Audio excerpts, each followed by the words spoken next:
Que no ha sido una semana muy buena para el gobierno desde el punto de vista económico, particularmente por la decisión de la Corte, que si bien es cierto, según el gobierno no significa un golpe económico, financiero muy grande, donde falta plata, un golpe de esto implica también algunas, digamos, circunstancias particulares donde deberán tomar decisiones de recortes desde otro lado o de alguna forma encontrar la solución al tema. El fallo contra el gobierno con respecto a la actualización de las jubilaciones, si bien no es a todos los jubilados, pero es una importante masa de jubilados. Esto complicado, como decíamos también, con los temas políticos que están rodeando precisamente tanto a Cambiemos como al kirchnerismo, en materia de abuso y de acoso sexual, que es la actualidad política más que nada en este momento. Pero hay algo que Alfredo me decía hace muchos años atrás.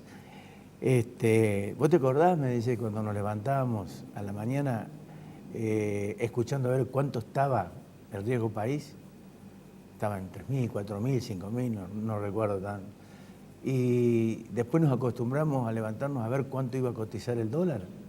Bueno, ahora el riesgo país vuelve a ser noticia y Alfredo va a hablar del tema también. ¿Cómo te va, Alfredo? ¿Qué tal? ¿Cómo estás, Ricardo? Fue así, porque fue así. Sí, fue así, digamos. Uno se encontraba con personas que decían, vio, subió el riesgo país. A lo mejor sin saber mucho qué es lo que era el riesgo país. Y comenzaban las noticias en la primera mañana dando la sensación térmica y el riesgo país, digamos, ¿no? Pero vale la pena, digamos, me gustaría decir realmente qué es lo que es eso del riesgo país. Claro. Por estos días, de nuevo, empieza a haber muchos especialistas que dicen, con este riesgo país la situación no puede evolucionar bien, etcétera, etcétera, ¿no? Entonces vendría bien definirlo al tema, mostrar mínimamente qué es lo que es eso que le llamamos el riesgo país. Y voy a decir que para el ciudadano común, en realidad ese es un dato que está lejano a él. Sí. Digamos, ¿quién es el que lee con más cuidado ese dato que se llama riesgo país? Son potenciales inversores externos, potenciales compradores de títulos de deuda, ¿no? De todos modos, quiero decir también que el inversor externo no solamente mira eso, que hay muchos indicadores respecto de si conviene o no entrar con un título de deuda soberana de un país determinado, ¿no? Este indicador riesgo país es un indicador que calcula una empresa privada, que es JP Morgan, y que se lo conoce como ENVI, porque es, en realidad es un índice que de los bonos de los mercados emergentes. La E es de emergente, la M es de mercado, la B de bono y el otro de índice. A eso se llama ENVI.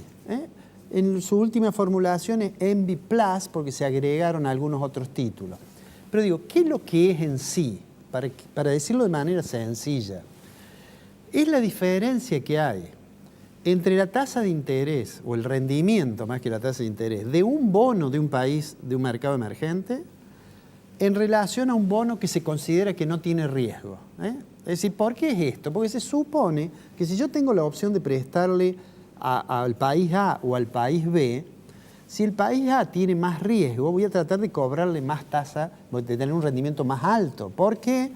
Porque se supone que una parte de ese rendimiento es una prima de riesgo, ¿no?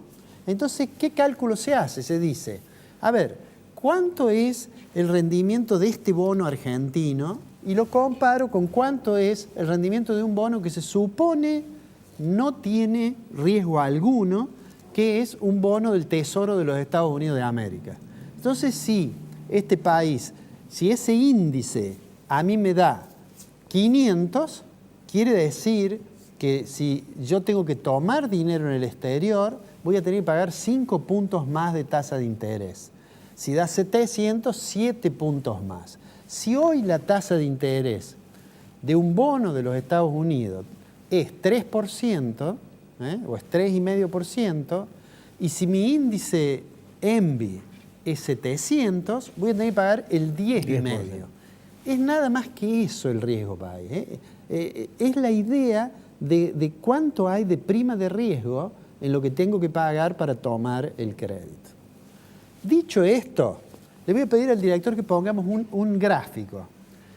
Este gráfico es como evolucionó el promedio anual del riesgo país de Argentina, ¿no? Es decir, ese indicador que decimos que se llama ENVI.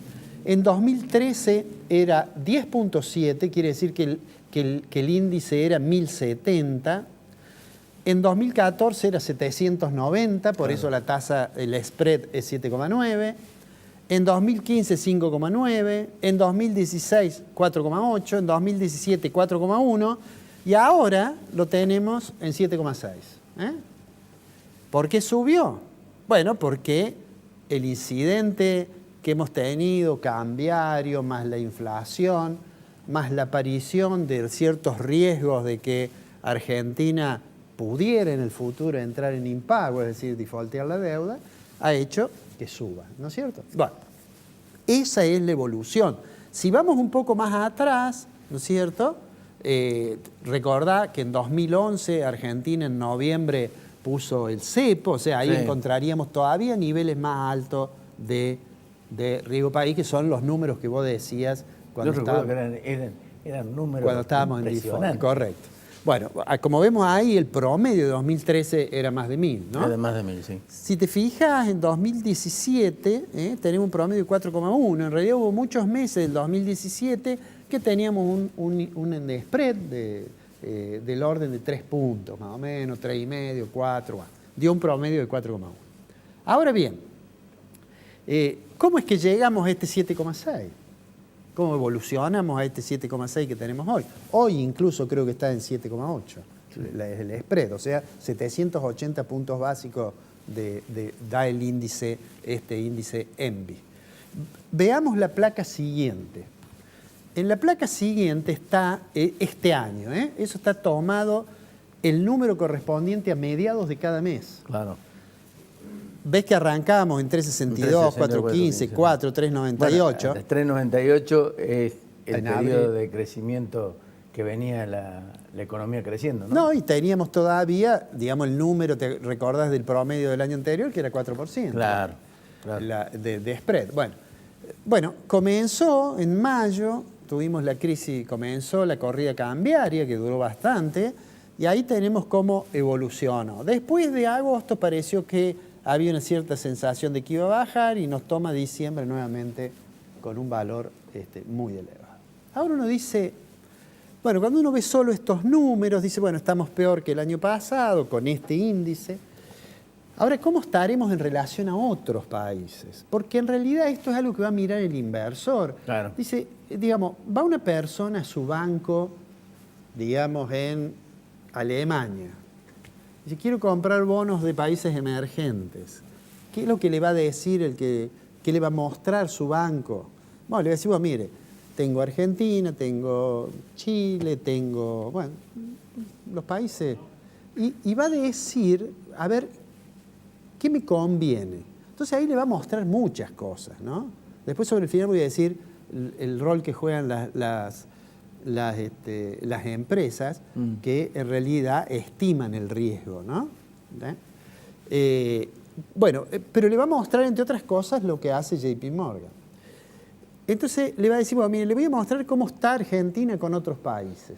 Y en el gráfico siguiente, aquí en la próxima placa, ahí he elegido un grupo de 8 países, son de América Latina, los he ordenado de menor a mayor. Allá tenemos la diferencial que paga Perú de tasa de interés respecto a los bonos de Estados Unidos, 1.6. Chile, 1.6. Uruguay, 1.9. Brasil, 2.6. México, 3.2. Ecuador y Argentina están arriba del 7%, el 7.4 y 7.6. Bueno, y ahí está Venezuela, 63. He hecho una cosa, porque este gráfico da la impresión de que no estamos tan lejos de los otros, ¿no? Pero hay una especie de ilusión óptica por la escala. Sí. Vamos a hacer el ejercicio de sacar Venezuela, que nos desfigura un poco y cambiar la escala para verlo así. Entonces en la siguiente placa son los mismos números, 1,6, 1,9, pero ahí está Argentina y Ecuador, ¿no? Lo increíble de todo esto es que Perú, que nadie lo tenía absolutamente nadie en cuenta, Sí. hoy es una economía sólida con 1.6 de... Ha evolucionado bien.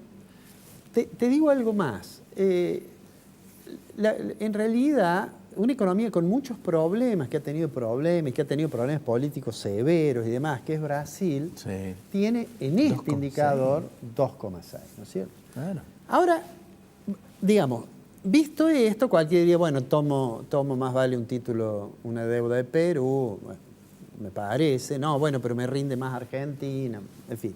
Esa es una decisión del inversor. Claro.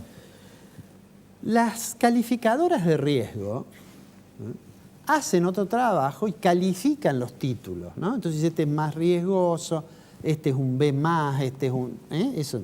O sea, que cuando el inversor va a decidir, supongamos que es un fondo institucional importante, va a tomar en cuenta no solamente este indicador de los bonos, el índice de bonos de los mercados emergentes, sino que va a tomar también a las calificadoras. O sea, Claro. hay un conjunto de cuestiones que ver. Entonces, la primera cuestión que a mí me gustaría decir, porque hoy he estado con varias personas que me dijeron, ¿viste lo que pasa con el riesgo país? Bueno, Claro, vuelve de nuevo a la está misma bien, historia. lo que vos decías. Bueno, es un indicador para los inversores. Por supuesto que no es una buena noticia ser el país que tiene riesgo país más alto después de Venezuela en la región. No. Uno podría decir, bueno, ¿cómo están los países europeos? En Europa se calculan indicadores de riesgo país y en vez de tomar como referencia el bono de los Estados Unidos, se toman los bonos alemanes. Y ahí uno puede ver que Grecia tiene un indicador alto y que Italia por estos días tuvo también un aumento del indicador de riesgo. Lo que quiero decir es básicamente, eso es lo que muestra, ¿no? De eso lo que indica, y entonces la pregunta siguiente es, ¿y por qué sube el riesgo país? ¿Y por qué si la tasa de inflación parecía que bajaba y si el tipo de cambio parece que se estabiliza? ¿Por qué este estimador, este índice de bonos de mercado emergente para Argentina le da tan alto? ¿Por qué subió de nuevo? Entonces ahí yo he escuchado mucha gente hablar del tema, ¿no? Que dice, no, bueno, lo que pasa es que si gana el Frente para la Victoria, no, lo que pasa es que parece que Argentina no va a poder pagar la deuda, no, lo que pasa es que Kicillof dice que va a reprogramar la deuda, en fin. Digo, para uno saber qué es lo que está incidiendo, en realidad tendría que hablar con los inversores, no con los analistas de la Argentina. Pero lo concreto es que es un dato preocupante. ¿Por qué algunos dicen que esto está impactado por el hecho de que el acuerdo con el fondo, que es un acuerdo excepcional, 57.000 millones de dólares, en realidad garantiza que Argentina no caiga en impago básicamente hasta finales del mandato del presidente Macri? Sí.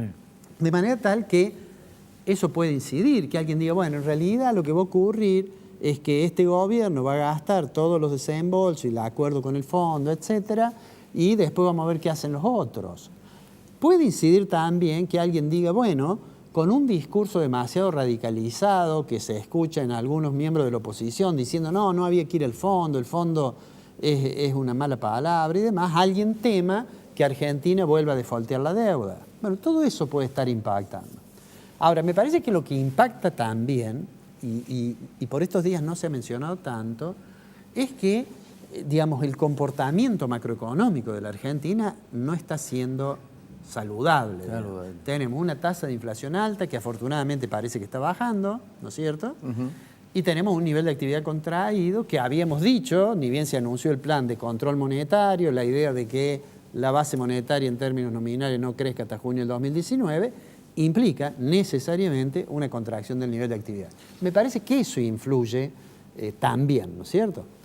Habrá que ver cómo cierra el año y habrá que ver 2019, donde muchos auguran de que la recuperación va a llegar en el primer trimestre. Voy a volver a decir que me parece, y es más que intuitivo que analítico, pero mirando los números, que hasta el segundo semestre del año que viene vamos a tener una situación del primero ni hablar, compleja. del primero ni hablar. Sí, de todos modos hay alguna esperanza en aquellos que dicen, bueno, tenemos algunos sectores que van a reaccionar más rápido. Sí, puede ser. Tenemos vaca muerta, tenemos a lo mejor puede vamos ser. a mejorar el sector externo porque cae el componente de turismo al exterior, en fin. Pero digo, no hay que desesperar por estos números, aunque claramente son números que no se merecería la economía argentina.